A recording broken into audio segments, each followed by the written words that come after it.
გმირი ასე ქვია წიგნს, რომელიც 2008 წლის აგვისტოს ომში დაღუპული 170 ჯარისკაცის გმირობის ისტორიას იტევს.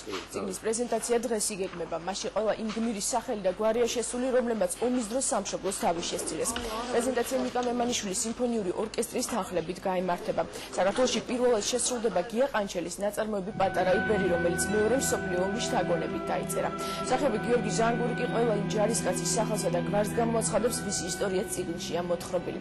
ასევე პრაიმ-ტაიმის ინიციატივით გუშინ რუსული ინტერვენციის შედეგად გარდაცვლილთა ხსოვნის კვირეული დაიწყო. სამშობლოსთვის დაღვრილი სისხლის სიმბოლოდ მოქალაქეებს მკერდზე წითელი ყაყაჩი აქვთ მიმაგრებული.